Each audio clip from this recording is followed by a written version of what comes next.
Good morning people. मैं कथावाचक हेमंत कुमार जी महाराज आप सबको अपने इस चैनल में बहुत बहुत स्वागत करता हूँ। आज से हमारी जो भागवत कथा है उसमें भगवान श्री कृष्ण और भगवान श्री कृष्ण का रूप बनाकर पूर्णरथ नगरी का राजा पूर्णरथ वासुदेव जैसा स्वरूप बनाकर अपने आप को भगवान वासुदेव समझने लगा था। उसकी आज से हम कथा का प्रारंभ करते हैं जो कई दिनों तक चलेगा। तो कथा की शुरुआत इस तरह से होती है कि जब नारद मुनि आकाश मार्ग से होते हुए जो गंधमादन पर्वत था जिस पे भगवान हनुमान जी रहा करते थे। अब आप सबको मन में कन्फ्यूजन होगा कि भागवत कथा में भगवान हनुमान कैसे आए।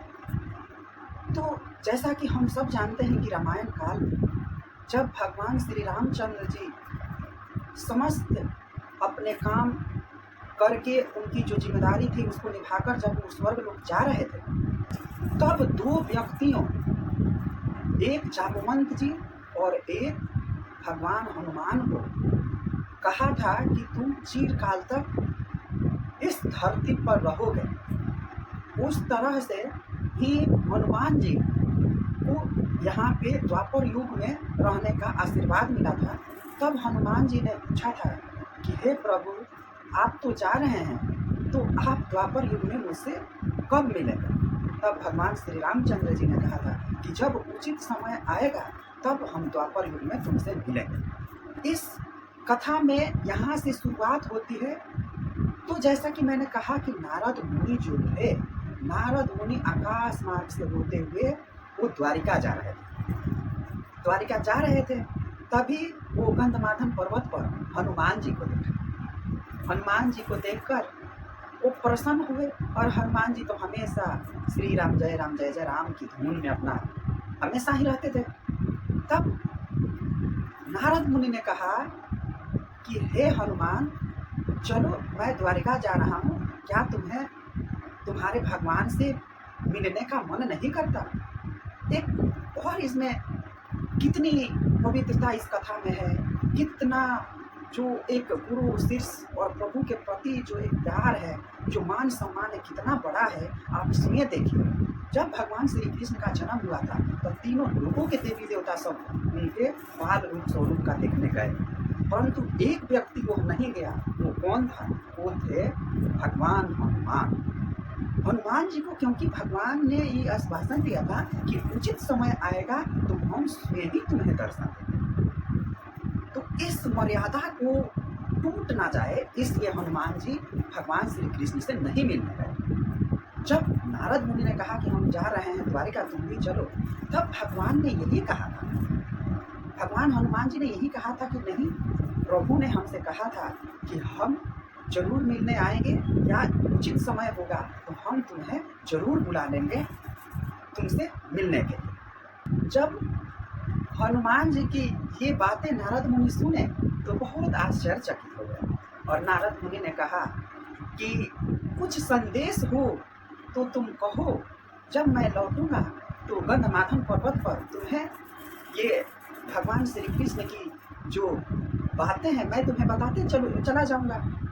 तब हनुमान जी ने कहा कि हे नारद मुनि, कल तो मैं नहीं मिलूंगा क्योंकि रामनवमी का त्योहार है, तो मैं कल सरयू के किनारे मैं ब्राह्मणों को भोजन कराऊंगा और भगवान श्री राम की जो लीला है, भगवान श्री राम की जो कथाएं हैं वो कथा कहूँगा, सुनूंगा और ब्राह्मणों को भोजन कराऊंगा।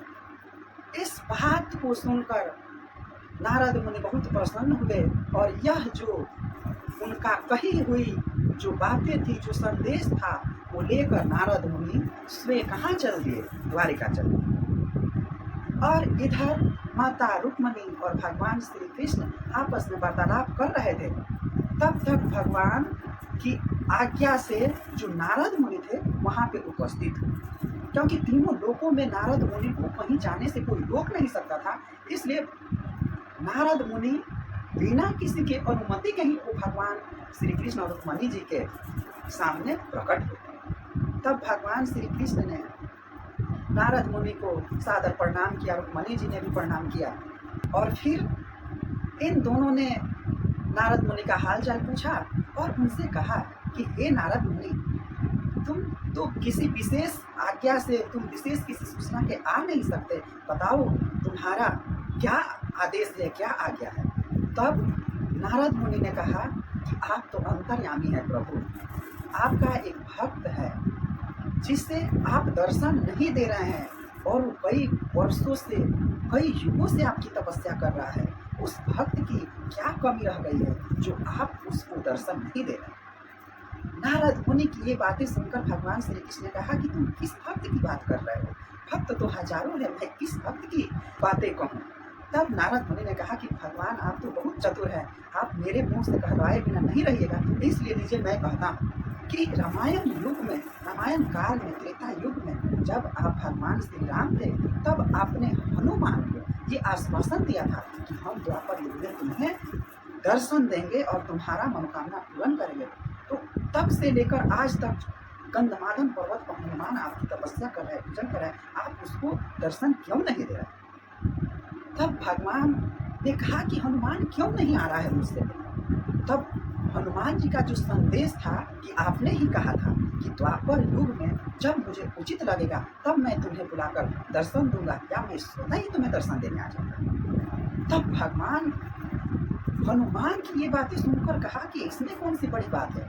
हनुमान जी ने की बात को कहा कि हनुमान ने मुझसे यही कहा कि भगवान और भक्त की जो मर्यादा थी, मर्यादा का उल्लंघन ना हो जाए, मर्यादा टूट ना जाए, इस वजह से मैं भगवान श्री कृष्ण से स्वतः मिलने नहीं जाऊंगा। तब भगवान ने, श्री कृष्ण ने कहा कि इसमें कौन सी बड़ी बात है, चलो हम जाकर उनको दर्शन दे देंगे। तब जो भगवान की बातें सुनकर जो नारद मुनि थे उन्होंने कहा कि उसकी क्या दिक्कत है प्रभु, आप कहाँ जा रहे थे और कहाँ चले आए। तब उन्होंने कहा कि हनुमान जी को दर्शन देने का एक उपाय है प्रभु, तो कौन सी उपाय है। तो नारद मुनि ने कहा कि हम दोनों वेश बदलकर कल आपकी जो जन्मदिन है, हम उस जन्मदिन के उत्सव पे मिलने जाते हैं। रुक्मणी जी ने कहा कि हे नारद मुनि, अभी तो जन्माष्टमी का समय भी नहीं आया, फिर प्रभु का जन्म कैसा। तब नारद मुनि ने कहा कि त्रेता युग में भगवान श्री राम जी का जो जन्मदिन था वो रामनवमी को मनाया जाता है, और हनुमान राम जी का तो परम अनन्य भक्त है, इसलिए वो सरयू के किनारे रामनवमी के दिन वो भगवान श्री राम का जन्मोत्सव मनाया। इस तरह माता रुक्मणी को समझाते हुए वो कहा, नारद मुनि ने कहा।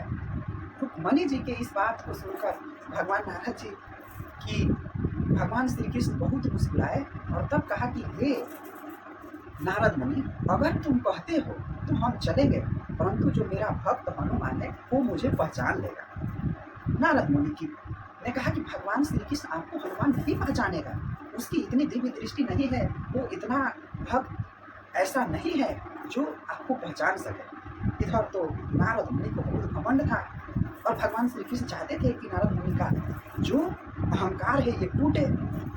तो भगवान श्री कृष्ण ने वो कहे नारद मुनि कि हम दोनों भेष बदलकर, ब्राह्मण का भेष बदलकर हम लोग चलेंगे सरयू के तट पर, हनुमान जी हमको पहचान नहीं पाएंगे। हनुमान जी नहीं पहचान पाएंगे, इस उद्देश्य से भगवान श्री कृष्ण और जो नारद मुनि थे अपना ब्राह्मण का भेष बदलकर कहाँ चल दिए, अयोध्या में सरयू के किनारे, जहाँ पर हनुमान जी सभी भक्तों और ब्राह्मणों को पूजन करा रहे थे। रामनवमी का दिन था ऐसे, और सबको नमस्कार कर रहे थे हनुमान जी। तभी नारद मुनि और भगवान श्री कृष्ण वहाँ पे उपस्थित हुए, और जैसे जैसे हनुमान जी आगे बढ़ रहे थे तब तक भगवान श्री कृष्ण के चरण देखकर हनुमान जी पहचान गए। और तब भगवान श्री कृष्ण से कहा कि हे प्रभु, मेरी कौन सी ऐसी भूल हो गई जिसके कारण आपने स्वतः ही हमारे पास मिलने चले गए। ये तो हमारा बहुत अपमान और भक्त और भगवान की मर्यादा जो है वो टूट गई, और आप ऐसे रूप में उपस्थित हुए हैं कि आप भगवान होकर एक भक्त के आगे आप हाथ पसारे खड़े हैं कि मैं आपको पूजन करें। और ये चीज़ें हनुमान जी, नारद जी तीनों एक तरीके से देखने लगे। नारद मुनि भी देखने लगा कि यार ये हनुमान जी तो पहचान गए भगवान श्री कृष्ण को। इस तरह से भगवान श्री कृष्ण को बहुत जो हनुमान जी थे वो मनाने की कोशिश की, परंतु भगवान श्री कृष्ण ने कहा कि ये हनुमान, मैं अभी तो किस रूप में हूँ, ब्राह्मण के रूप में हूँ, इसलिए तुम्हें चिंता करने की कोई ज़रूरत नहीं है, मैं तुम्हारा ये भोजन स्वीकार करता हूँ। तब हनुमान जी ने कहा कि ये प्रभु, आप मिले इतने वर्षों बाद, फिर भी आप इस रूप में, देखिए मैं इस मिलन को मिलन नहीं मानता हूँ, मैं स्वतः ही आपसे मिलने आऊँगा, आप उस समय बताइए कि मैं आपसे कब मिलने आऊँ। तब भगवान श्री कृष्ण ने कहा कि अभी जो उचित है वो करो, उचित समय आने पर मैं तुम्हें स्वयं ही बुलाऊंगा। इस तरह नारद मुनि ये सारी लीलाएं देखकर बहुत आश्चर्यचकित हुए, और जब भोजन करके वो लोग रिटर्न कर रहे थे, तब जब रुक्मणी जी के पास पहुंचे, तब रुक्मणी जी से कहा कि हे प्रभु, क्या हनुमान जी ने आपको बचाना कि नहीं। तब भगवान ने कहा नारद मुनि ही सब लीलाएं बताएंगे। नारद मुनि ने सारी लीलाएं बताई। इस तरह से जब रुक्मणी जी ने सारी कहानियां सुनी, तब भक्त और प्रभु के बीच की जो प्रेम कहानी है उसको रुक्मणी जी ने बहुत सराहा।